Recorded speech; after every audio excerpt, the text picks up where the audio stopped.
Hey y'all, welcome back to House of Prep. My name's Jerry. No live tonight. This video, I just pre-recorded it just a handful of hours before 8 o'clock my time, my normal live time. Been a super busy week. Hope that that's good with you. Had a couple things I want to talk about, and if you have a few minutes, I won't keep you late tonight. That's the good thing about not doing a live, right? It'll be done a little early. First of all, welcome to all the newer preppers, or the newer subscribers, and newer preppers. I have a lot of new subscribers that have been added to the channel. I appreciate you joining up. It's a great group here. I appreciate you giving me a shot and letting me every week, bring up some topics and things and do updates on every Thursday. So I appreciate you guys being here and joining in. And to all those that have been around for a long time now, for a year or so, so glad that you guys throughout the journey have been joining and staying a part of this. A lot of good feedback and good comments on the Thursday video, guys. You guys are doing a great job. I love reading the comments. I'm still trying to catch up. That's how busy I've been. It's Friday and I'm still catching up from Thursday, but I'll get to them. Like I said, I like to read every single one, and you've taken the time to put all the information you want to share, and I want to make sure that I read it and kind of see where we're at as a country and as a world, as other countries and stuff are also chiming in. Something I hadn't done in a long time. I sometimes get asked the question, and sometimes on a live, so this is fitting for tonight since I'm not doing a live. I get asked the question, Jerry, what got you into prepping, or what, kind of how did you get started?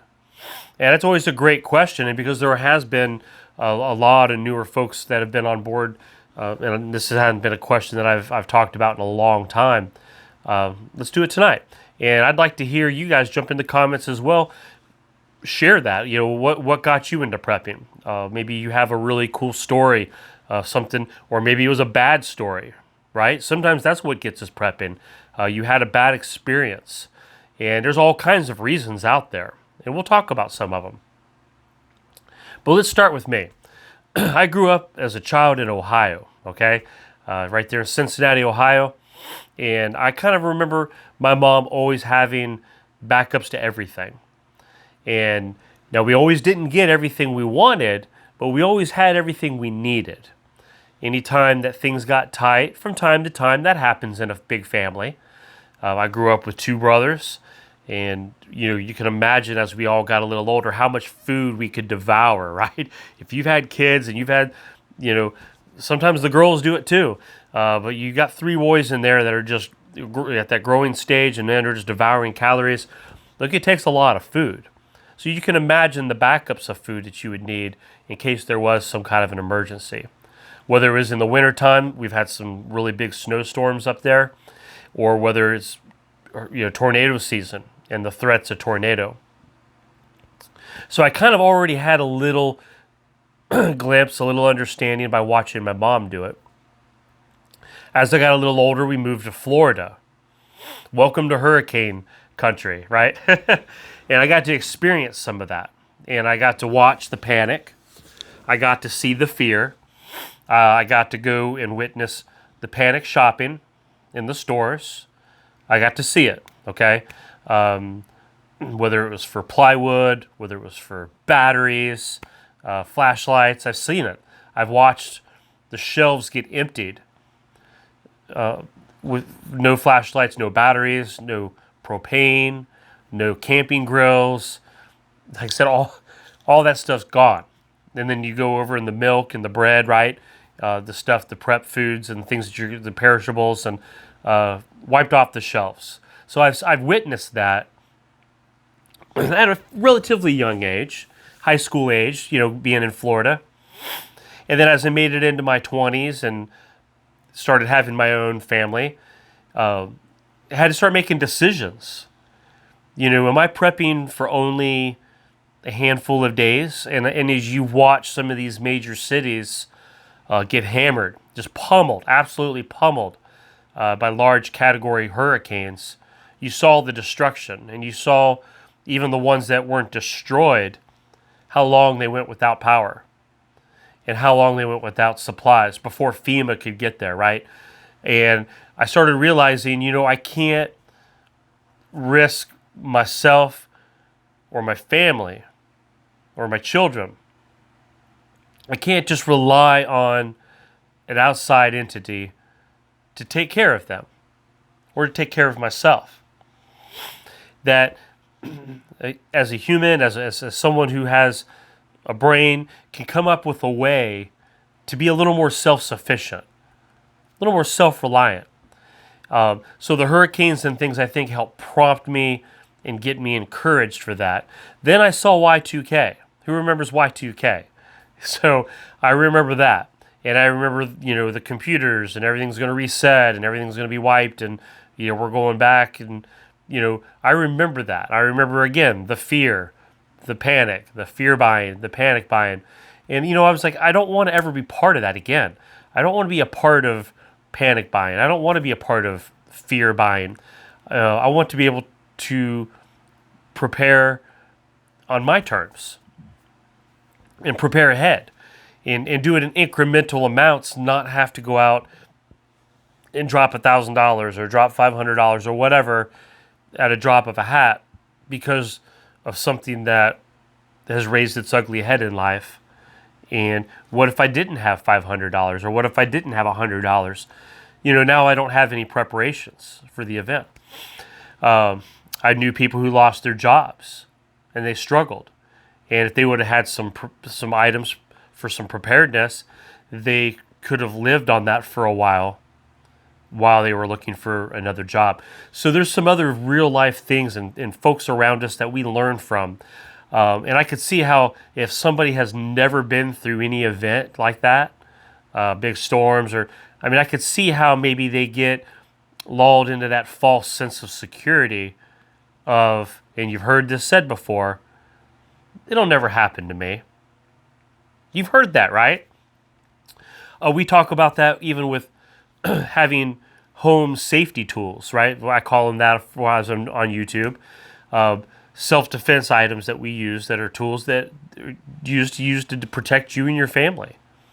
And you hear that said a lot too. That will never happen to me. I will never need those items. And I've heard people say that before, and then they had a moment where they needed them and they didn't have them, and then they wish they did. And then time after that, they did get them. So you kind of understand maybe the people that haven't woke up and seen a lot. Okay, now fast forward, okay? So you have all those little events and things in life, things that mold and shape us. And as we get older, you get a little wiser and you start seeing things. We'll look back at this last couple years. There's been even more reasons, right? It's not just localized. It's not just regionalized. It's been worldwide, on a worldwide scale. And you can look at a countrywide, national-wide scale. Can't you? And now you see it hitting home more. Family members, neighbors, whether it's jobs, right? Whether it's shutdowns, whether it's grid downs, whether it's shortages, price increases, all these things that can affect not only your household pantries, but your household pocketbooks, right? On Thursday, I gave you the example of a single pack of tuna, normally for $1 at the stores that I shop at. And to watch it go from $1 to $1.24 overnight. So that's a 24% increase. We talked about that Thursday. So let's say, which pretty realistically, you could probably average out your overall grocery bill going up probably 20 to 25% very easily, right?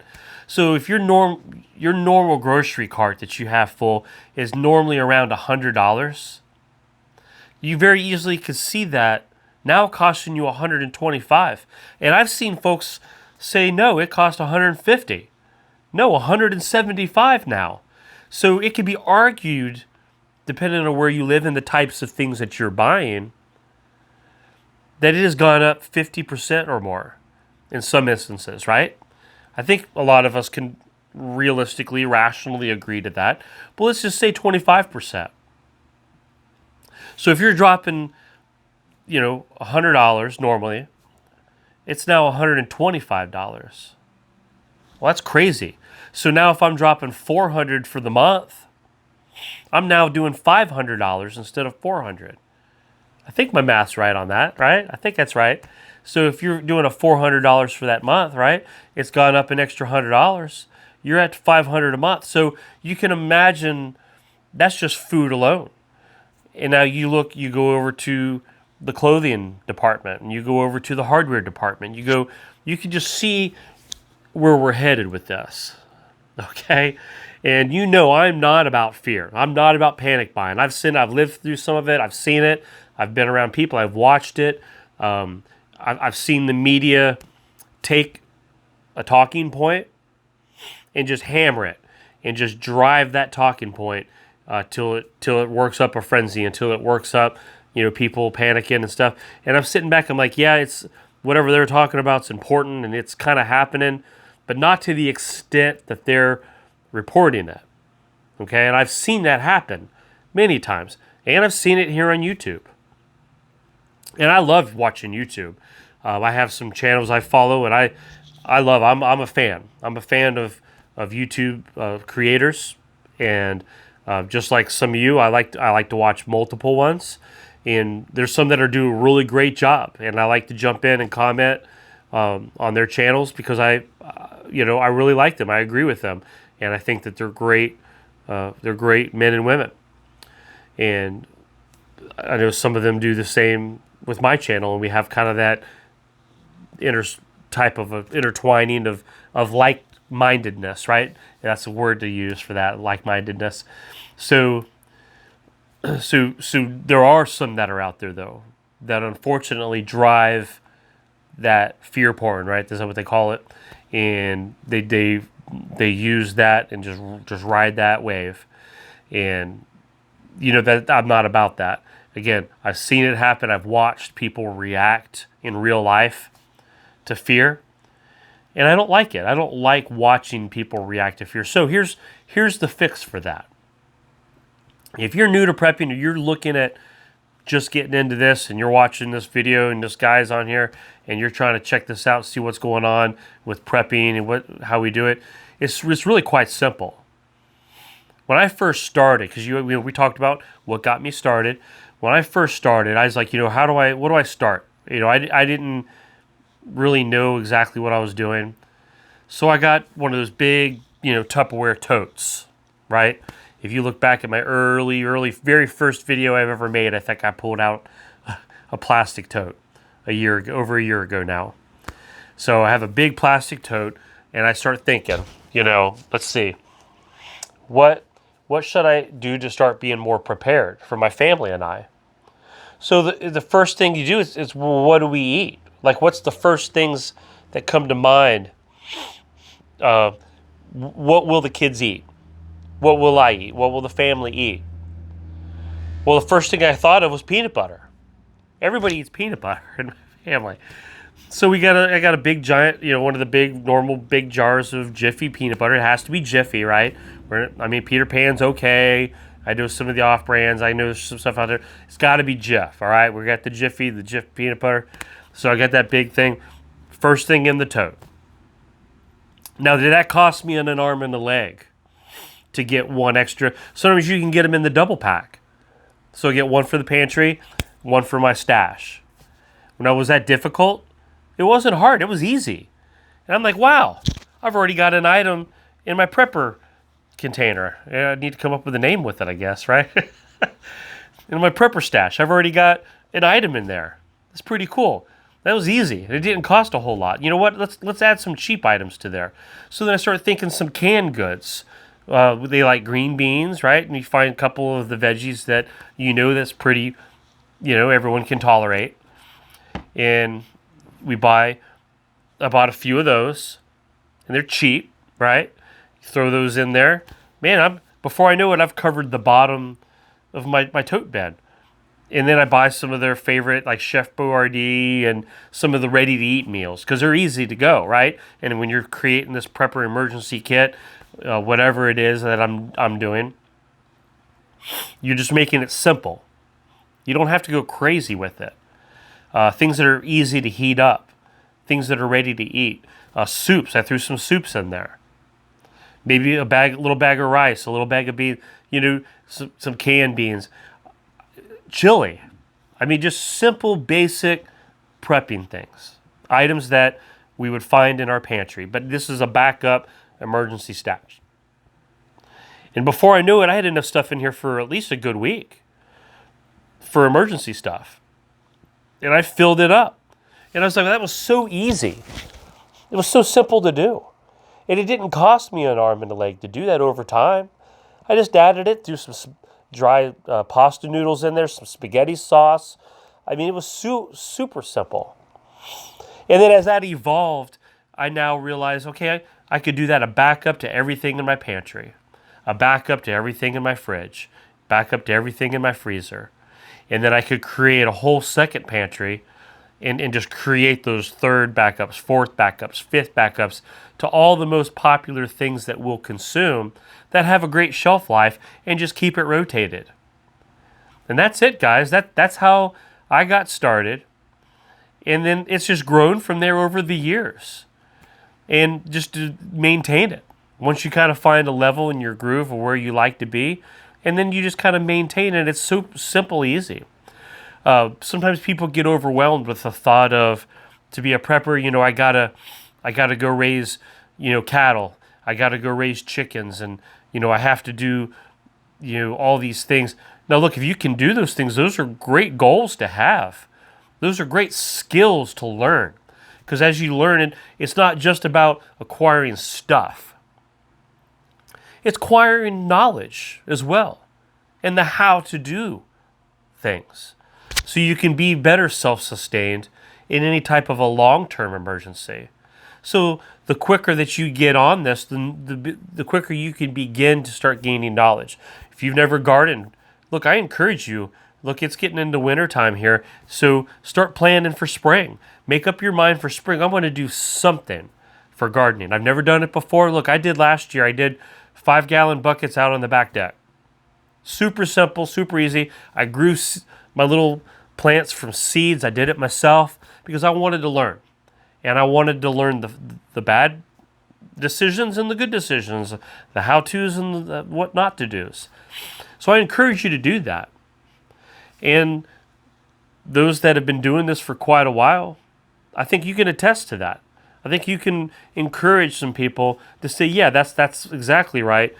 Gain the knowledge of things. And then water. Do you have the proper ways to filtrate water? And so it's not just about acquiring stuff. It's about the knowledge on how to use your stuff, to use your gear, to use your items, your prep items. So anyway, I'll wrap this up for now. And I just wanted to be able to share that with you. It's been a while since we just kind of sat down and me just kind of share more about my life, my journey. And I hope it encourages somebody today. And jump in the comments. I'd love to hear, just chat and just say hey if you haven't said hey in a while. And you guys have a great weekend. Hey, it's starting to cool down. The nights are getting colder now. It's exciting. We're in November. Holidays are coming up. Super excited. Can't wait to keep sharing more with you and to have more of these talks. So you guys have a great rest of the night, and I'll catch you guys later. Bye now.